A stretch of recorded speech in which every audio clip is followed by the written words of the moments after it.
Hello, all. Welcome to this curiosity chat on making progress in setback and strong emotions. I am Shirin Köprücü and the curiosity coach.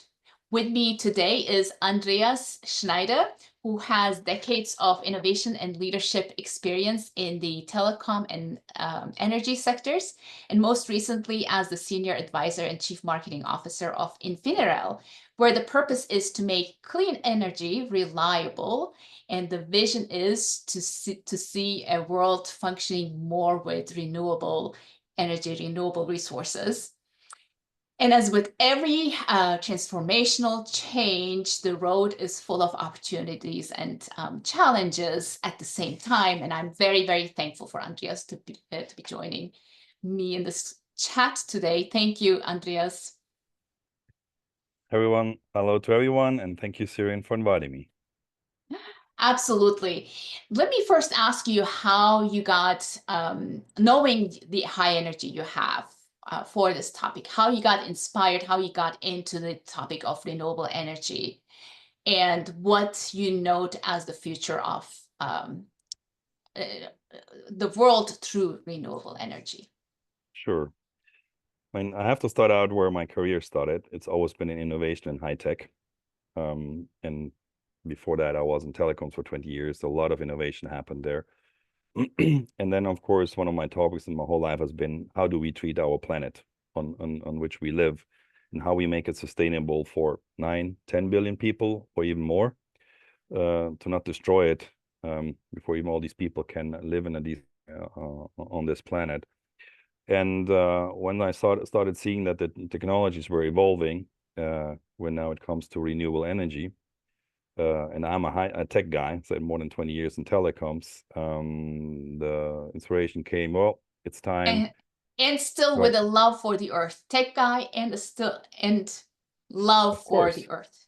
of course. Nature is for me important, and all the waste I've been seeing all around the world. If you see the oceans full of plastic, it makes me vomit. Mm-hmm. And the same is when I come out of nature. I live in the Austrian mountains and natures and lake areas. So for me, nature it's my equilibrium. I go out for hiking, skiing, bike riding, and I want to see a beautiful nature for us. And not that it's unhealthy, but it's healthy, which means less waste out there. And anyhow, so coming from the tech side, seeing what was happening in energy, seeing that we could have a big impact on reducing the CO2 emissions in this world, and seeing the evolution of technologies. Well, that's where I said, okay, for me, it's time now to move into renewable energy and see what impact and how I can help to promulgate and make energy more renewable, more let's say also recyclable, which is also an important topic. And since the energy demand is growing strongly, continuously, and also the second and the third world having more and more needs of energy, of course, if you want to improve your life, you will need more energy. It's one of the fundamental topics. Energy is number one, telecoms is number two. These are the two biggest impacts that we all have to live a better life for ourselves. So the energy demand is growing steadily, and we need to do something. If you only continue like this, like before, without renewable energy, well, you know what the CO2 emissions go, okay? And we already seeing the impacts, what's been happening. And then the impacts that are happening have been already predicted 40 to 50 years ago by engineers. I mean, there are television reporting sessions in the evenings of the 1970s where engineers of oil industries clearly stated what was happening and what will be happening. Well, and it is happening. These are just facts. So anyhow, this is whatever brought me into renewable energy, and I wanted to come it, as I said, it from the technology side.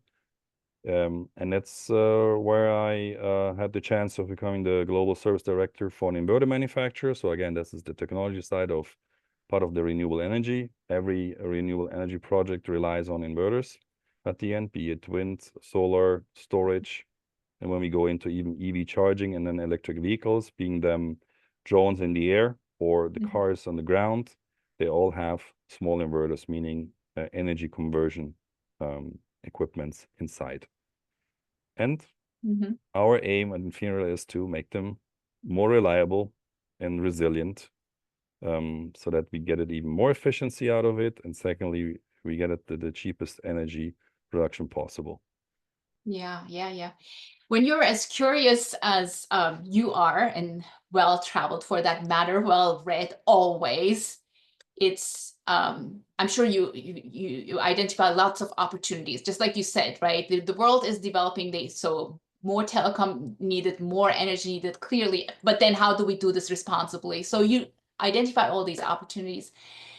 And for sure, then there are processes, people, system who don't move as fast as you do. And today we said setbacks are inevitable in the journey of innovators, right?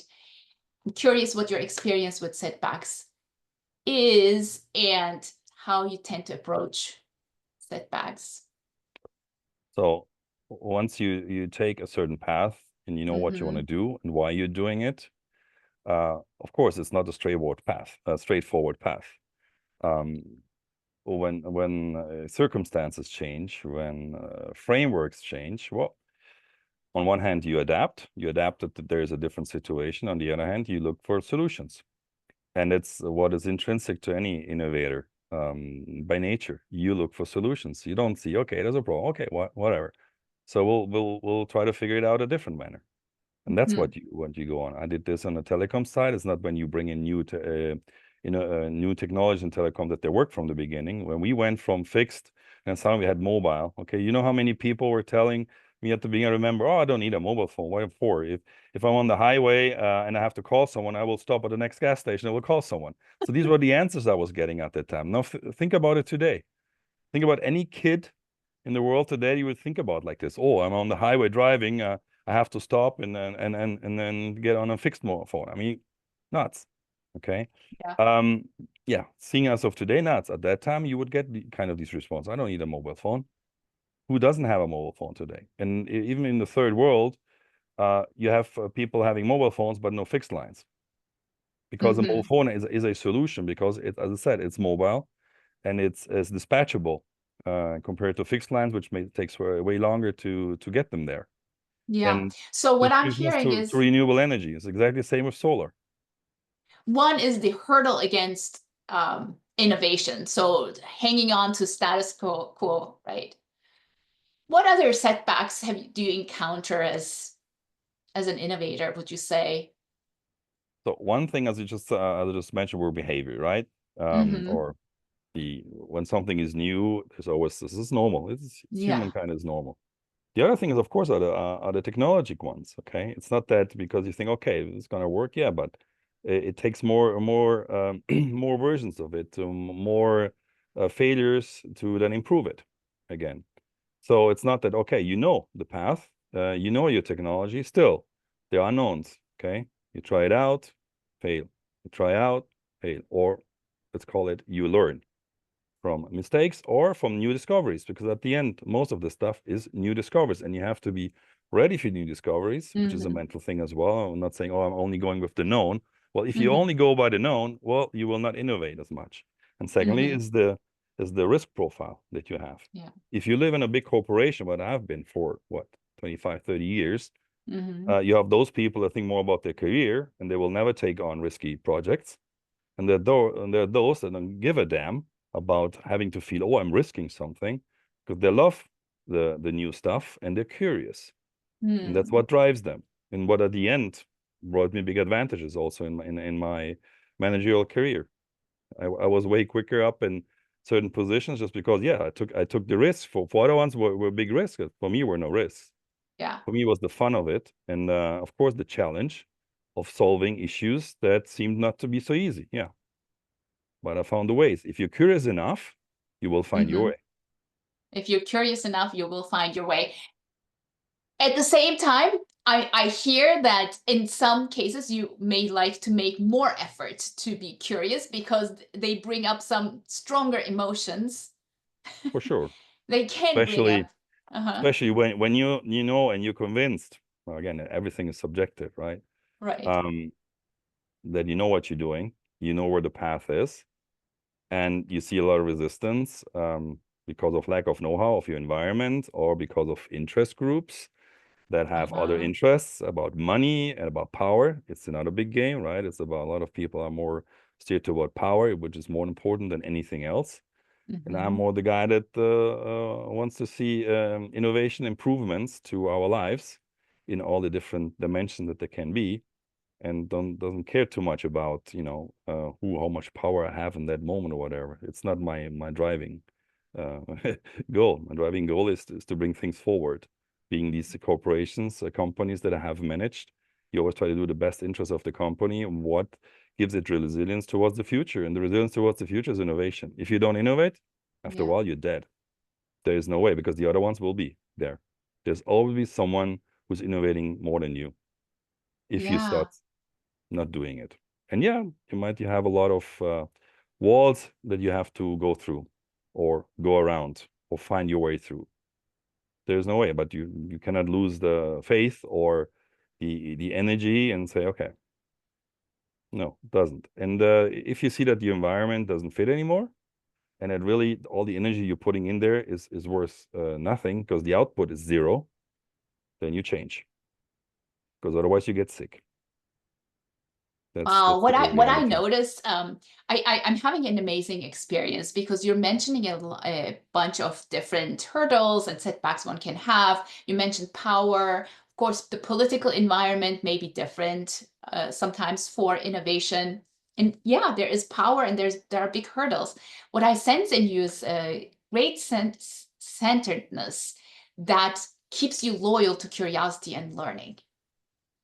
Absolutely. What, yeah, Yeah, sorry. what are your ways of putting curiosity in your forefront always, or making curiosity work for you? Because I you're guess I talking have a lot strong. about adaptability and navigating Mhm, power and all. mhm. Thank you. Sorry. No, I think I have strong beliefs, right? What is right or wrong for the world. That's part Uh-huh. of it. And what is good sense and what helps people and what doesn't help people. And that's what you drive. And you're trying to do the good, be it from a Mhm. technology side, being from a human side, and what does it bring? I give you an example. If you look at renewable energy, let's, for example, take solar.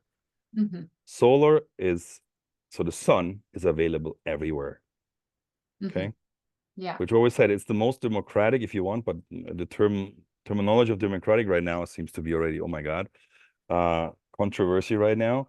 But it's the most democratic way of generating energy because everyone can generate energy at his home. Hmm. It's That's the reality. available. It's available there, and we have the Mhm. technologies, and is on top of it the cheapest way of producing energy. Mhm. Now, that is, yeah, it also gives some power, some more distributed power, let me put it this way, which of course goes against some other interests which like to have more centralized power. If we talk about the power topic, but on the other hand, as I said, it, if solar, the sun is available everywhere. We now have the technologies, everyone can produce its own energy. At least you can contribute because still there's a huge need of energy. As I said, the world is growing, um, and this is part of the game. But at the end, for me, that's clear. The economics are there, the technology is there, and everyone can contribute and also be a little bit more independent. So I don't see any negativity for the humankind by using more solar, as an example. Yes, yes. And you're always curious. So, as you say that, if I was someone on the other side of the spectrum, you'd be probably asking me, so what are your thoughts? Given these are so clear to me, what are your thoughts, right? And you, The I acknowledge your listening um, the point is approach this, as right? well. One has a clear mindset or thinks to know a lot of stuff, but you never know everything. And so you listen, you learn.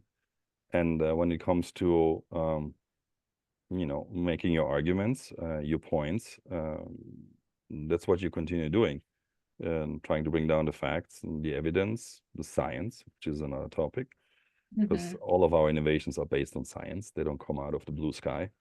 Hmm. Every development has a science as a background, and you make your point until the rock starts moving. Okay, and sometimes it's takes longer, sometimes less, and of course you try to find alliances. Even in telecoms, when you bring on new technologies into a market, you are an ally in the interest groups built by the big corporations, because you want to bring forward technologies that need a lot of investment, and to make them commercially viable, economically viable, you need a common effort. It's not just yourself against your competition. No, you also work together to bring a market and technology to the ground. And this is the same right now. If you have enough people that understand it, that see it, they will move. And I'll be saying as well, I mean, the rest of the world is also not sleeping, and many people see their benefits that they're having through solar energy. This is just one example. Okay, you can do this with many other technologies. Yeah, so what I hear is you're very resourceful. You like to zoom out and see what is there to always. know. Big picture, right? Very big always. picture. And there can be always diverse partnerships, and things move along with partnerships rather than on your own. Like innovator, big company, right? Everyone has their capacities. My last question, Andreas, because it speaks so loudly from your presence, your calm presence, and how you said, you know your beliefs, and there's clarity about that. What experiences in your life have helped you become more self-aware? Because that is great self-awareness right there, that is centering you. I can tell you one thing, and that started very early on. The telecom sector, when I went in, has been a sector where the market has been going down on a constant basis. So again, big picture, but it was going down by 7-8%, which meant that basically every year and a half, because we didn't get to 2 years, we were on constant reorganizations of companies, okay, structures, constantly. You would say, okay, you get this next job for the next 2 years. I was not 2 years in the job, a year and a half already. The next reorganization had to be done because of that. And there's two aspects. There were the economical aspects, but it also was driven by technology advancement, okay? Which is the other topic. So on one hand, we are working on innovation, which on the other hand may also lead to the impact, okay, the way we're doing this job is changing, which needs you going into reorganization projects. And so I, at a very early stage, because one of my first jobs, I was in business reengineering after doing my management trainee program. And then I came into the Department of Business Engineering. And actually, we were right in the middle of another big restructuring. And there I took on some projects, some very tough projects, because you're standing off in front of 50 to 100 people, and you're trying to involve them into reorganizing. And this is the most difficult part, because human beings, of course, once you're happy with what you have and you sell and everything, you don't want to change when things are going well. Of course, once things are not going so well, the driver is a little bit easier to start getting changes, because you're seeing things are not going well. But nevertheless, when things are still fairly well, it's difficult to get people to move. Okay, but you tell them, and you have to do it There's repeatedly. comfort. But the point is, what I did, I don't want to go too much right now into it, but it's how you involve the people. Okay, how do you involve the people in change? And that's where you get again. There's of course a confidence barrier, but it's again a lot of trust that you build up. And I used to do workshops, and I was still very young, but at the end, you explain why you're doing it and why they are being actually part of it, instead of someone telling them, "Oh, we're cutting 20%." So every second guy or 2 out of 10 have to go.